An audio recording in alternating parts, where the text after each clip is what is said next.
Good morning, Shanat. Thank you for calling in. This is Donovan with the Office of the Speaker. We'll go ahead and begin today.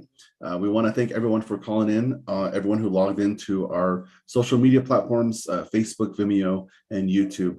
This presentation is going to be streamed live for our public and our community members.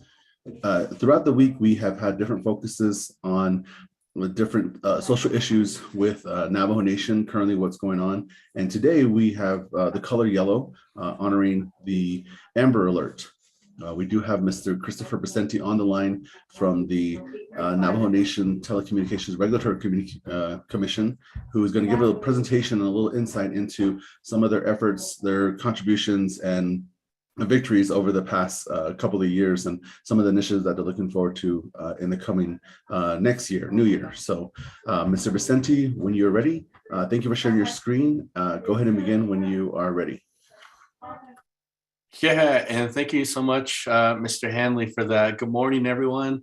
First and foremost, I'd like to introduce myself. My name is Christopher Vicente, Executive Director with the Navajo Nation Telecommunications Regulatory Commission. And thank you so much to the 24th Navajo Nation Council for allowing us this time to present on an important issue that we have been working on for quite some time. I also would like to introduce our attorney out of Washington, D.C., who has been very instrumental, including our own Navajo DOJ attorneys. So towards the end of this presentation, I'll be highlighting a variety of people and offices and departments and divisions and government offices that have contributed to this cause. So without further ado, just wanted to quickly provide a high overview with Amber Alerts, AKA also known as wireless emergency alerts. And again, this is just an update with what our office has been contributing. So when I want to make sure that everyone, including the public, is aware that our office communicates and collaborates with the Federal Communications Commission as well as the FEMA when it comes to these things. But as far as the deployment of such alerts, that still lies with public safety. So what we were ultimately doing was connecting the dots to ensure that we can expand such wireless emergency alerts and Amber Alerts to all the phones on Navajo Nation, because one of the things we understood is there was issues back in 2019. So without further ado, I would like to introduce what is wireless emergency alerts. So ultimately, if on the right side of the screen, you'll see presidential alerts. This is a test of the National Wireless Emergency Alert System. No action is needed. Basically, this is a service in the event of such disasters, Amber Alerts, Silver Alerts. This is not your typical text message. So the way it's defined per FEMA is wireless emergency alerts, WEA, W-E-A. WEAs are short emergency messages from authorized federal, state, local, tribal, and territorial public alerting authorities. This can be broadcasted from cell towers to any WEA-enabled mobile device in a locally targeted area. So when the area is identified, it's typically a circle. And within that circle, if you're in that area, you will receive such alerts. So with the wireless providers primarily use cell broadcast technology for wireless emergency alerts message delivery. And again, WEA is a partnership among FEMA, the Federal Communications Commission, and the wireless service providers to enhance public safety. One of the other things that I do want to mention to everyone that's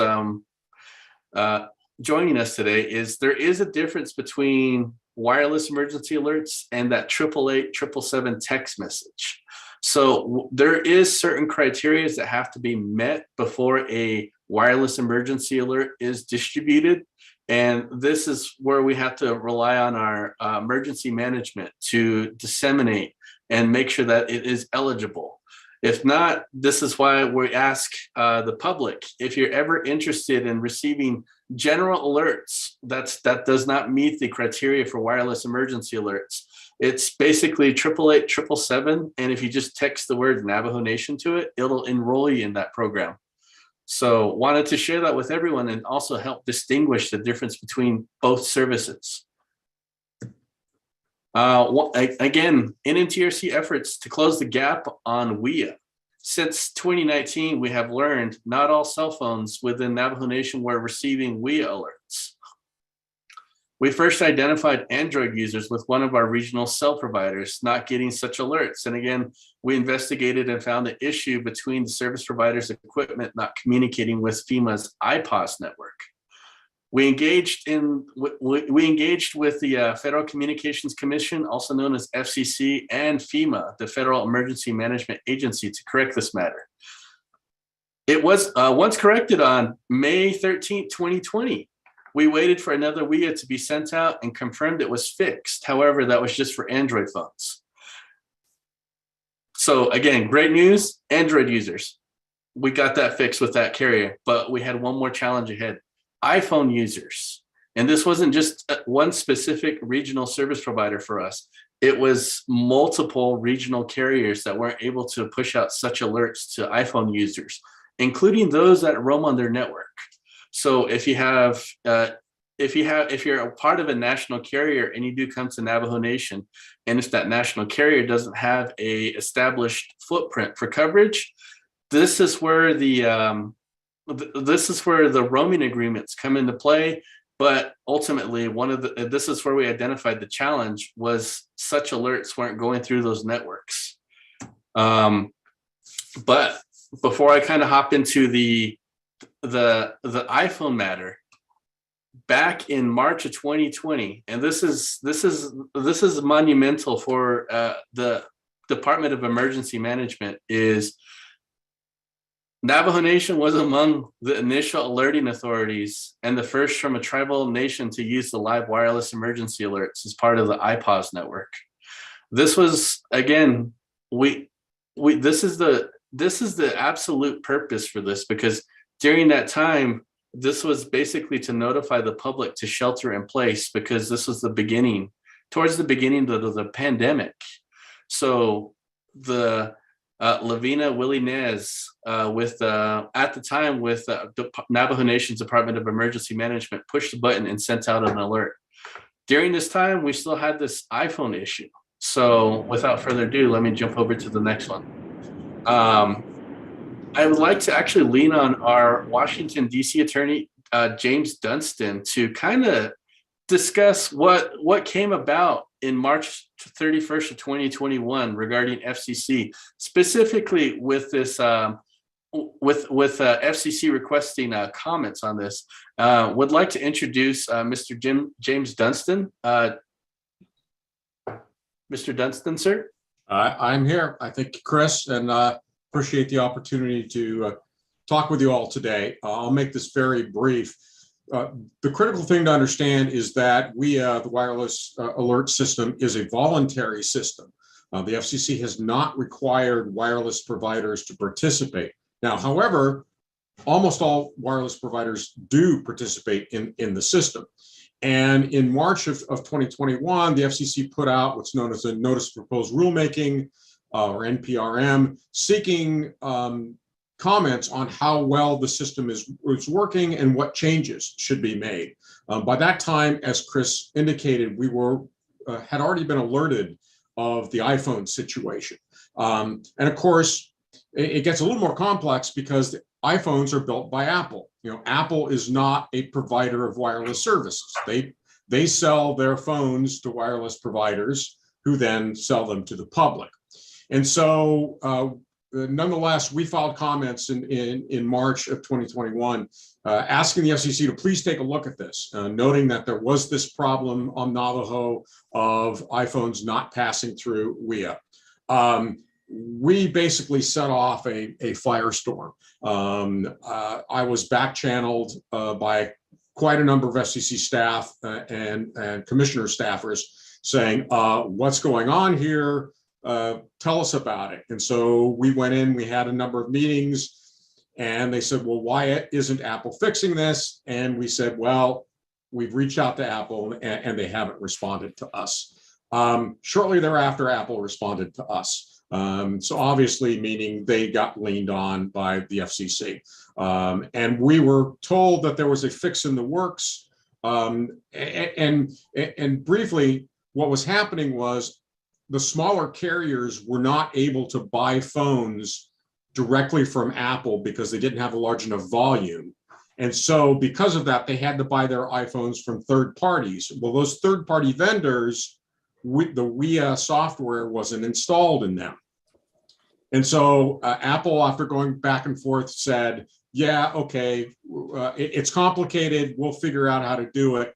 And they ultimately did it. Now, ultimately, I heard back from the FCC staff that had it not been for the Navajo Nation stepping up and taking a leadership role here, they would not have been able to force Apple. And they can't, under their existing rules, have forced Apple to make WEA available to all carriers. And so I think the Navajo Nation could really stand proud on this one. This is an instance where we helped all of, not only just Indian country, not only just the Navajo Nation, but everybody who is a small carrier, rural providers, providing wireless services to rural areas all across the United States have benefited from the Navajo Nation stepping up and basically telling Apple do the right thing. And to commend them, Apple did do the right thing. It took a little while, but they did it right, and now it's working. So again, congratulations to the Navajo Nation for stepping up. And this is exactly the role that the NNTRC has and should have with the FCC, of being able to interface with them and bring these situations to their attention. And in this case, we got it solved. So thank you, Chris, for the opportunity. Absolutely. And thank you, Mr. Dunstan, for that. Council delegates, in the email that I did distribute earlier this morning towards 8 o'clock, there is the comments that were drafted and crafted.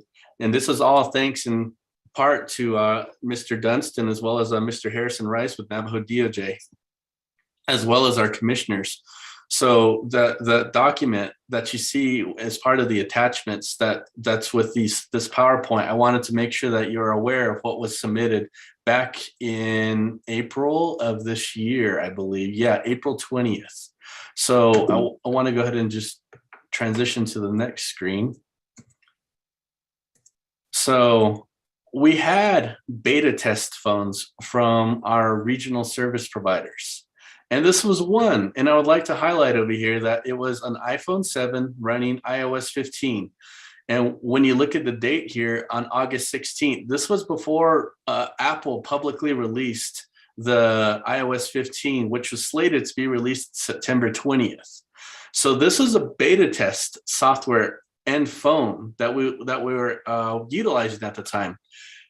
When I found out that the National Weather Service did post an emergency alert around the community of Ganado on August 16th, this just made my entire year that we finally have the ability to, that iOS 15 is truly what's going to fix the biggest gap that we had for wireless emergency alerts on the Navajo Nation. And once we received this alert, it was, I can't explain the feeling, but again, on August 15th, iOS 15, we had soft confirmation that we're able to receive the SWIA alert. And then once we got the official public version from iOS 15, there was even further confirmation.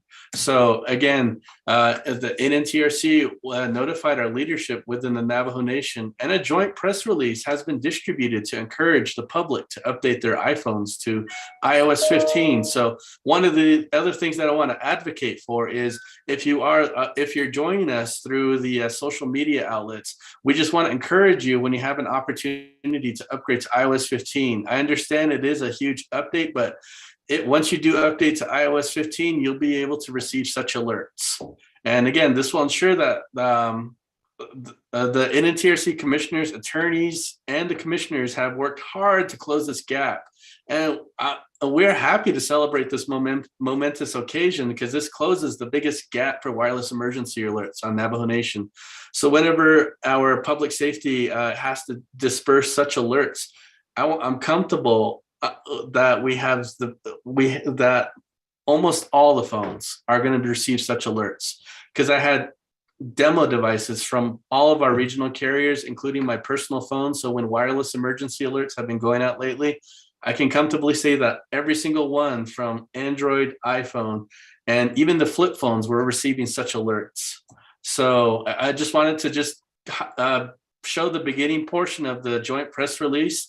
This was sent out December 10th, and this is just simply illustrating the importance for wireless emergency alerts, and also to promote the public to continue to try and upgrade their iPhones to iOS 15. So this joint press release is also included with the attachments that was sent out with the email and this presentation this morning at 8 a.m. So of course, again, this was a lot of collaboration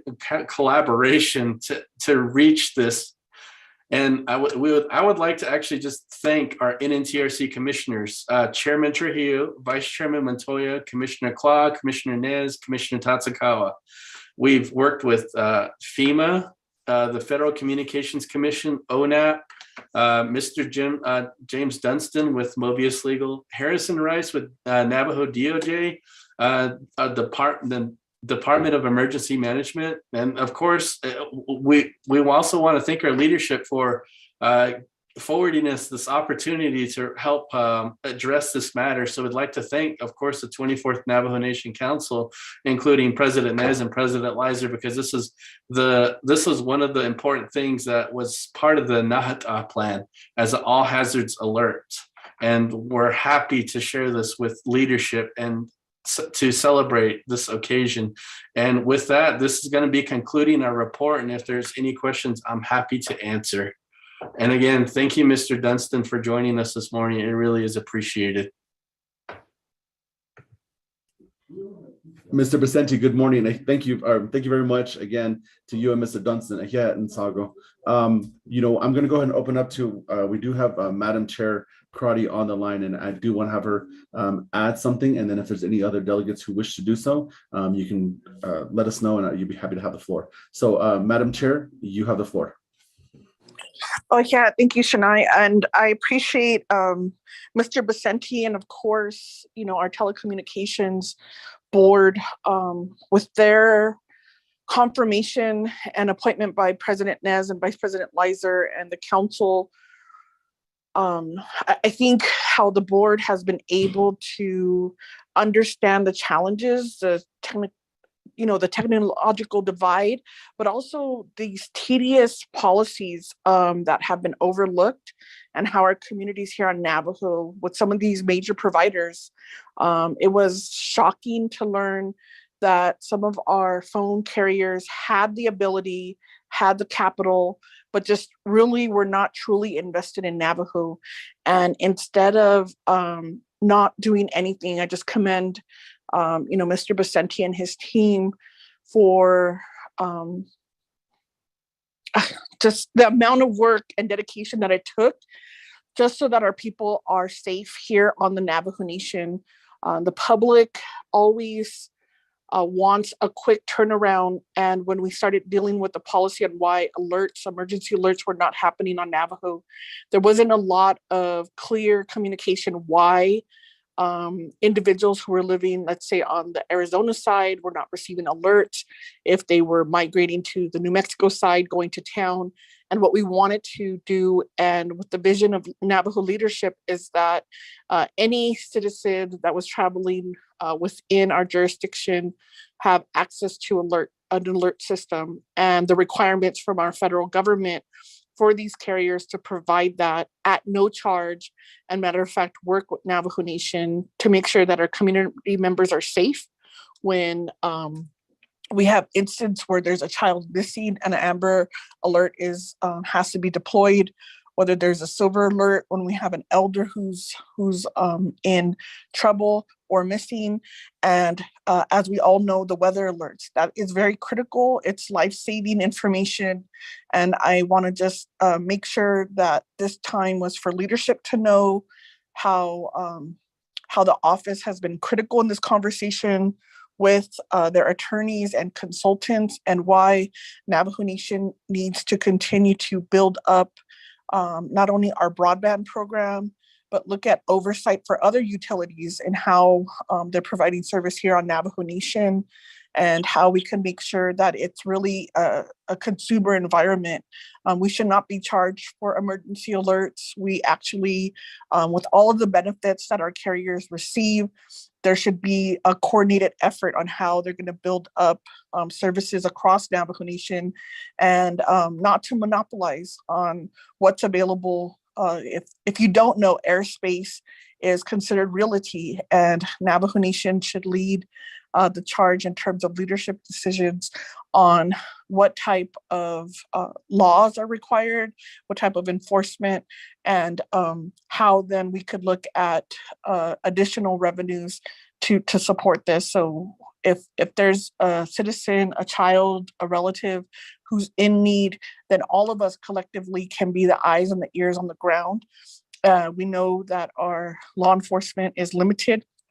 And so we also want to provide this training to our chapter houses, our local alert teams, CERT teams, who are often deployed to help us on the ground while we're, because those critical moments count. And we want to make sure that our community members feel safe and that their life is valuable. So I want to thank the speaker and the council for hosting this day, for this training, for my colleagues who are on the line, and Mr. Vicente for your commitment.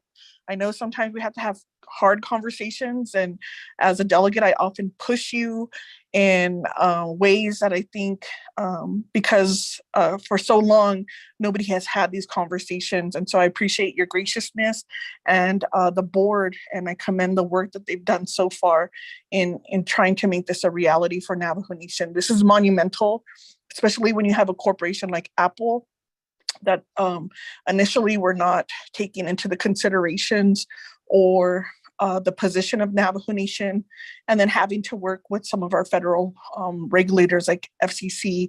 And these are very technically specific. It was very hard to find a Navajo who knew the policies. And so I appreciate, again, Mr. Vicente tackling this and making this a priority. And what we hope is that we don't have to spend our time and energy on making carriers do the right thing, that they naturally not only do the right thing, but they enhance services. They enhance how we can get emergency communication. We do know that we lost Officer Largo in eastern area because of dark spots on the nation when it comes to communication. And in this time and age, that should not be happening. But yet we often have these scattered conversations on what that looks like. And so I look forward to these future discussions and how Navajo Nation can continue to lead the way when we're talking about providing emergency alerts. And to our team at Department of Emergency Management, we look forward for additional community trainings for Mr. Harlan Cleveland and his team, and how we can make regional responses when something happens. So thank you very much, Shania, and everyone who's on the call, and the board and the office. I appreciate it. Yeah, Shadeja, thank you very much for those comments and words of encouragement. We appreciate all the work that everyone has done on this topic. I do have Delegate Kealan Begay with some comments as well. So Mr. Vicente, if you will, I'm going to have Delegate Begay speak. So Delegate Begay, Shanata, you have the floor. Good morning, can you hear me? Yeah, we can hear you. Okay. Yate, kudo meeting schedule yaki. Just quickly, I just want to say thank you. Kudo update Osaki. I need to go on about 10 minutes ago that I jumped on the line because I was talking directly with the Arizona County official, Ms. Fowler. We had scheduled a meeting prior to this notification. So anyway, I still want to stress to the council, although Mr. Vicente, you are aware of this, that we were to have a meeting scheduled back in Phoenix about during the state legislative Arizona side to go legislative session at dawn, but due to COVID and everything else, that particular meeting was canceled. But they're planning to reschedule it soon. So my continued to position to the council is that I believe that we really need to have a sit down with the state officials as well, although the counties, because we're talking about intergovernment progress, because you have the county sheriffs in the process is covering the Navajo Nation.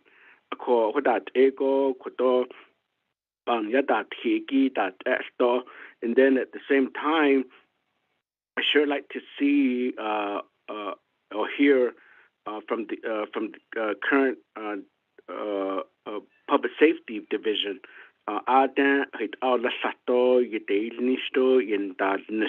Because they're the main one that will be equipped with this particular service for Navajo people.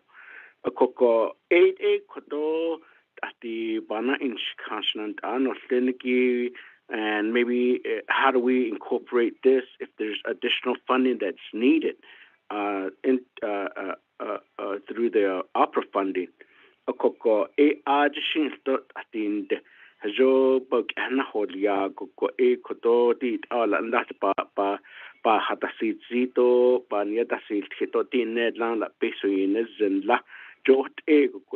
It's another area that we need to continue to,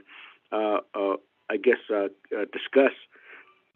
Although next week, I believe that RDC have a scheduled meeting with the Department of Commerce at DC level, and then meeting with some of our state legislatures. So they're the main one that we need to continue to keep them informed of the progress of what Navajo Nation is doing in developing the telecommunication in terms of the Amber Alert, and then establishing a 911 call center and so on. And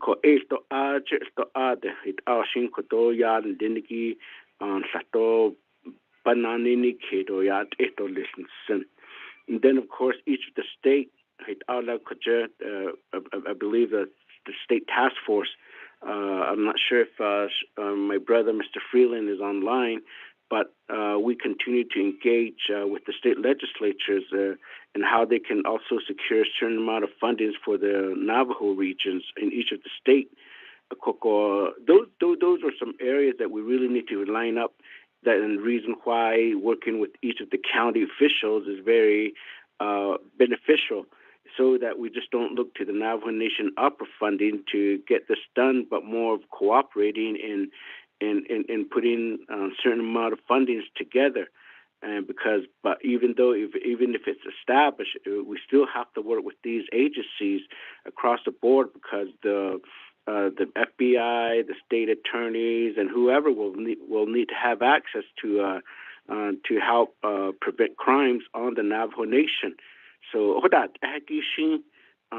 is one thing that I think that some of the forefront, because I know that a lot of time the technical part, the carriers in putting the pieces together is in their area, but for us a lot of time is just that how do we relay the message to our community to say that this is how the services are being put together on your behalf, and how to have access to it. So bahanana sito lado shmayaj kodo bahinji ki inni to ishin anit attended out kodo be in working together and how we can continue to I guess partner with every officials from each of the states. So Hana Ashim, Mr. Vicente, other speaker may take the lead whenever this particular COVID situation drifts away, and then we can be able to have, if not we can still have a series of conference call to continue get update on this particular issue. So so like I said, we have two meetings that's already been scheduled, one over at the Navajo Department of Transportation in about 2 weeks. Some counties will be calling in collaborating with each of the state county officials. So meeting schedule ostaki hihan chago ai kodoshi bahasit release. Thank you very much. No, yeah, thank you very much, Delegate Begay, for that your comments and continued support. So again, thank you, Mr. Dunson and Mr. Vicente. I do believe we have more time for one more delegate. I do see some other delegates online. If anyone would like to comment. This is Delegate Brown. Delegate Brown, good morning. Go right ahead. I was on the call earlier this morning, 8 o'clock. I'm glad I just got off my other call.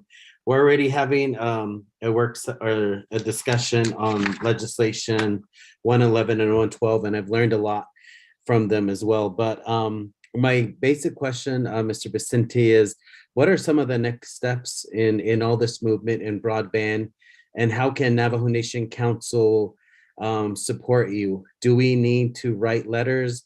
Is there legislation that we can help you with to support and get the ears of the state?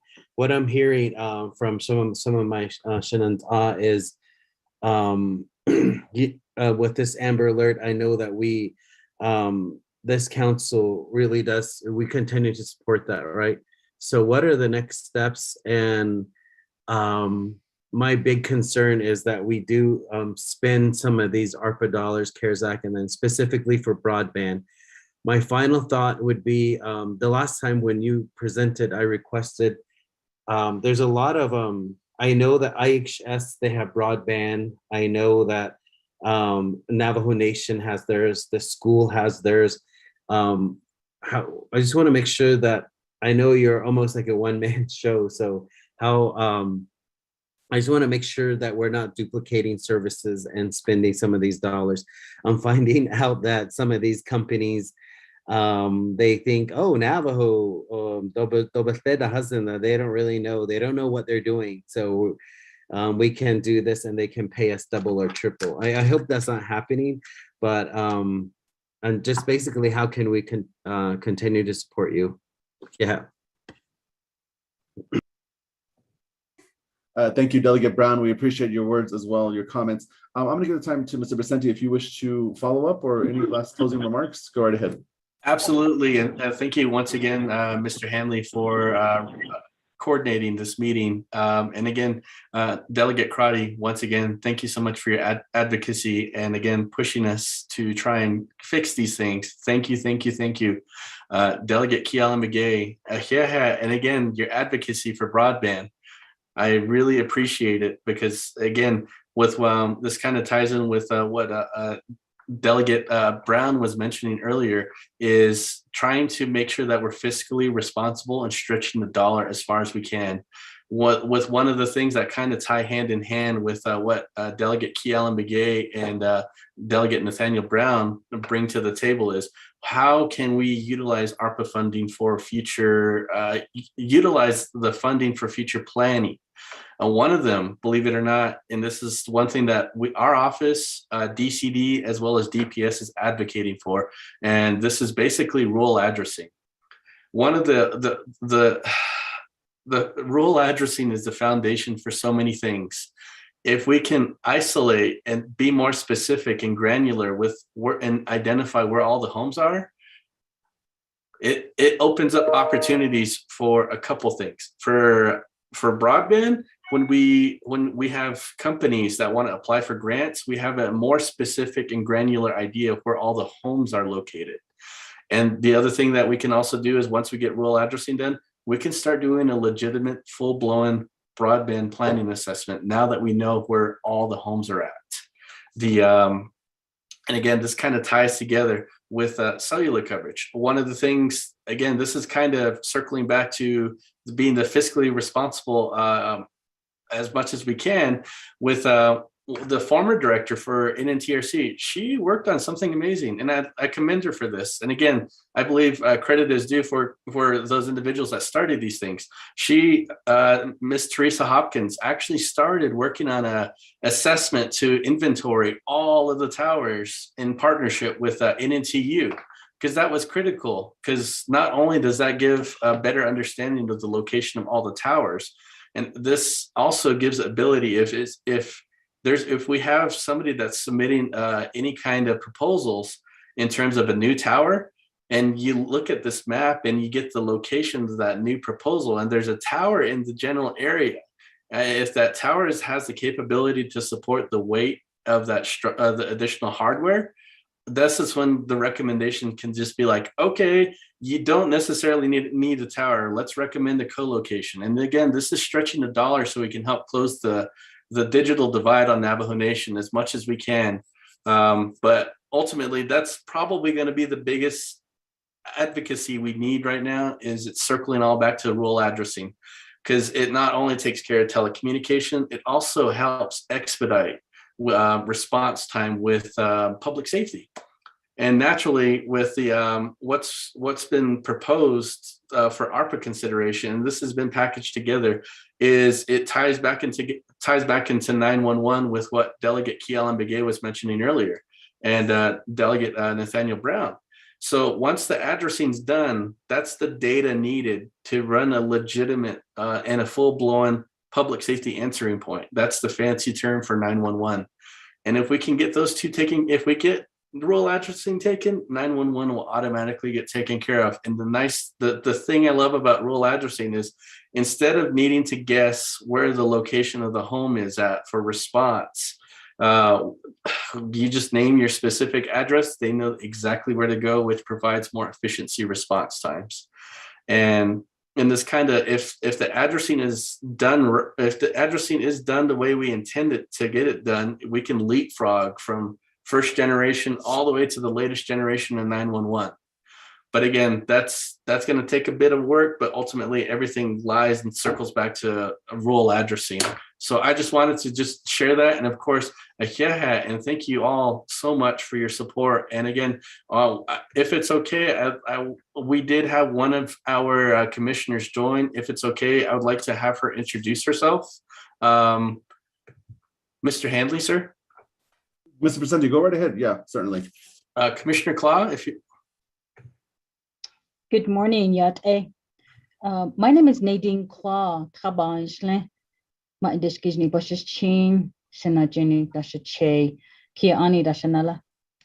I am one of 5 members of the NNTRC board, and I think we've been trying a lot to keep everything going for us and going for the Navajo Nation, and we have a lot of new projects that we'd like to continue on. We've done well with the NTIA projects that were submitted. We would like to see the addressing completed. And my background is GIS and IT, and I helped build the Enhanced 911 for the Gila River Indian community when I worked for them.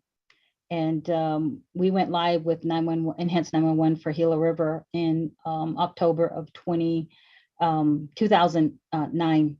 So my background is in the public safety area and with GIS and IT. My main focus is GIS. We really just want to make sure that our board is cohesive and that we are able to have as much experience as we do so that we can help the Navajo Nation. As a board member, this is my way of giving back to the Navajo Nation, since I received scholarships from them when I was in college during the President Zaw and Mr. Begay's, Vice President Begay's tenure. And we appreciate any assistance or any ideas or anything from 24th Council so that we can challenge us more. Our goal is to be challenged so that we can think out of the box and help the Navajo Nation and achieve as much as we can in such a limited amount of time. And hopefully we're given the opportunity to help with the broadband projects and the ARPA projects, as well as the infrastructure projects. But please, Mr. Vicente is the person who represents us on the as a board, and he's done very well for us.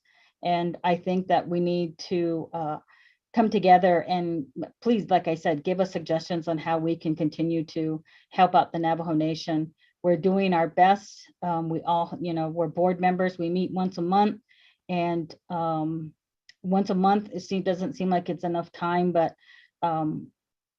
we are doing our best. And we just wanted to say thank you, Mr. Hanley and Mr. Vicente, for allowing me to say something on behalf of our chair, Mr. Trujillo, our vice chair, Mr. Montoya, my other fellow commissioners, Mr. Nez and Ms. Tatsukawa. Thank you very much. Yeah. Thank you very much, Ms. Claw and Mr. Vicente again. I hope this was a wealth of information for our viewers or our listeners online. Speaker Damon does appreciate everyone coming on call today and your presentation. He continues to introduce welcome new ideas to the area. So thank you very much. Give me 1 second. I do have Delegate Daniel So. Did you have a question? Yes. Shanat, good morning. Go right ahead. You have the floor. Can you hear me? Yeah, we can hear you. Okay. Mr. Chris Vicente, I know that in my work, I've put a lot of pressure on your performance, and I'm still a very big advocate of Starlink because 254 homes in the 3 chapters that send students to the Cuba Independent School District have Starlink connection as of last week. They have the connectivity. We're still waiting for broadband. We're still waiting for fiber optics. And so that's basic to my position. And the other area is we know that NTU wants to also has hooked up with Starlink. And other discussions with other school districts are starting to happen. Main thing we will really push for is the lowering or the reduction of the subscription fees. It's immediate, and once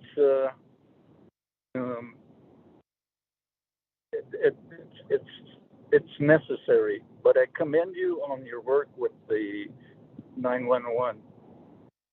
Monies had disappeared. Nobody knew where it went, and then we had to refund it or refine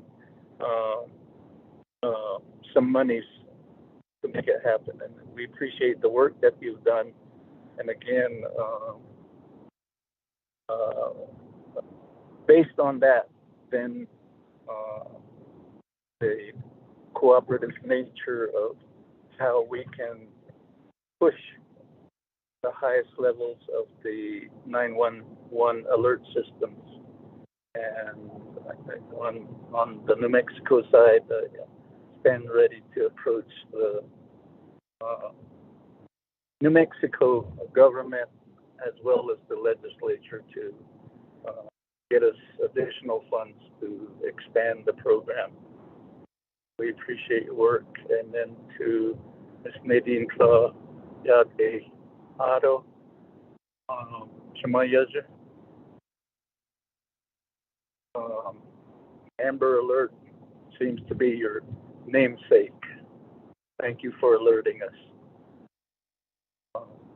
Without a Hastito, Auto Speaker and staff, thank you for convening us. Yeah, Shanat, thank you very much for those words. We appreciate it. All right, so this concludes our presentation for today. The color of the day, a reminder, is yellow. We're wearing it in remembrance of Amber Alerts, and we hope that this initiative is continued and keeps going and growing and getting bigger and bigger. So thank you very much. To our listeners, we do want to remind you that— Excuse me, Eugene So here. Oh, excuse me, I'm sorry, Miss Delegate So, go right ahead. Should I ask something I just say, Cardi, Amber, after you, the kitchens in it, on the way to Chris Connection, the key, vegetation of the as in the way of a circulation area. So at that time, trying to figure out how to get this thing on the Navajo Nation. So she comes the half of this at the end of it. But I do appreciate for this meeting and to get this thing back on the road and keep on pushing it. I think the cases because we really need it here on the reservation because the things are really changing daily. More division coming on, and we're really in a need of this nations now. It's a mess out of age. So, and based on my sister that got lost so many years ago and found later dead, another one that they took, and then she also died. So, with my younger sister and my older sister, I really would like to stand behind you on this issue. Share. Thank you. Yeah, Jeanette, are there any other delegates who wish to comment?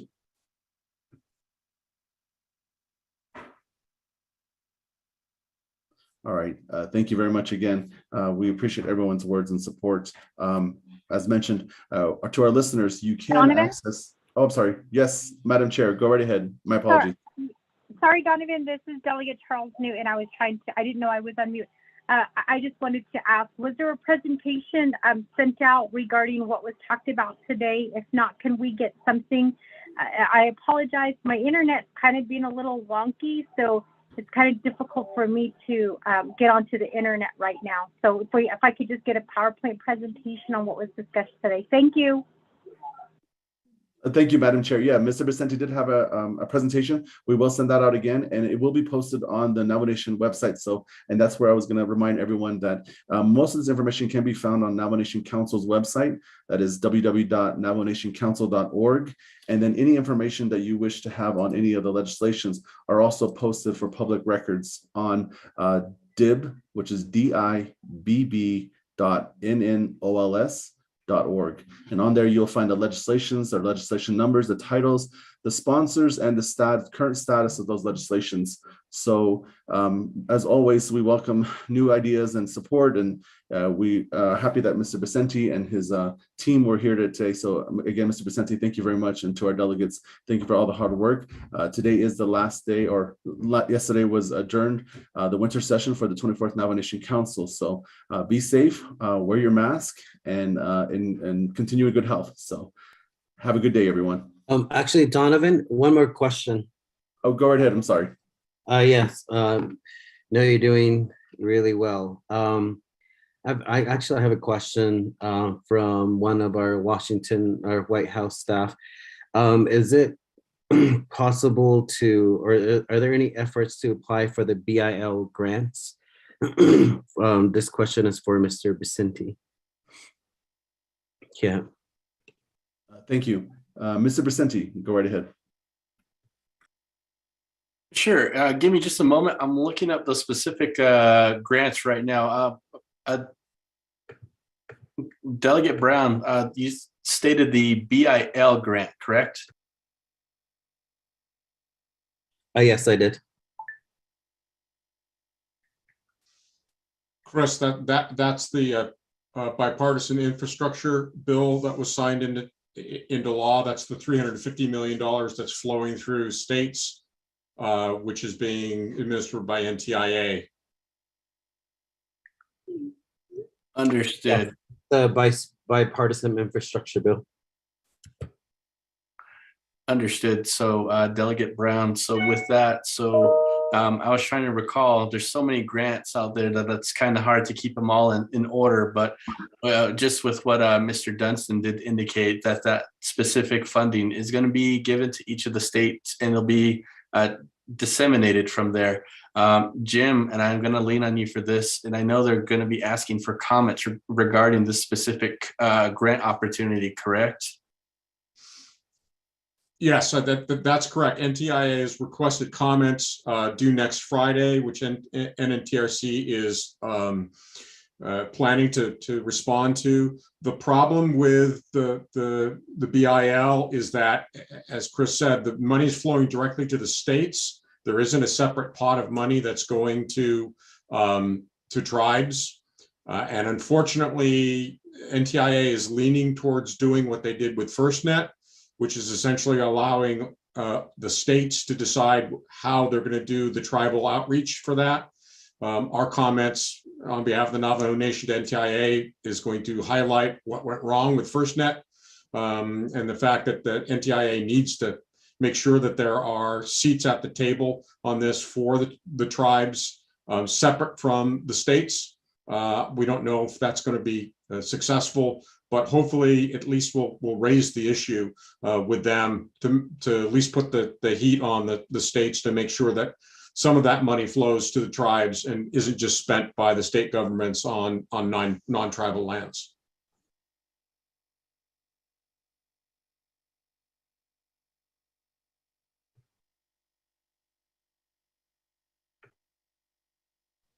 Okay, thank you. I guess we just have to, Chris, if you can stay apprised on the White House Council of Native American Affairs website. And I guess all of us as council and our Navajo Washington office, our attorneys, will keep a lookout for that as well and see how we can continue to bring in funding. I know it might be overwhelming to just think about spending ARPA and these other funding, but the need is so good in on the Navajo Nation that I don't know if you need more staff to do all this work. Okay, just a little person. But anyways, we will, maybe we can suggest a meeting with Adam Grazer, who's leading the telecom effort for the bipartisan infrastructure bill. So I'm actually planning to go to DC in the very near future on voting rights. I know that the Senior Center is giving me some stuff and other work that's imperative to the Navajo Nation. So I think I can try to schedule a meeting with them. So I'll reach out to Miss Santi Lewis again. But thank you and keep up the good work. Just tell us how we can help you. Yeah. All right, thank you, Delegate Brown. Thank you, Mr. Vicente, again, one more time. All right, so this concludes our presentation for today. Enjoy your day, everyone. Thank you.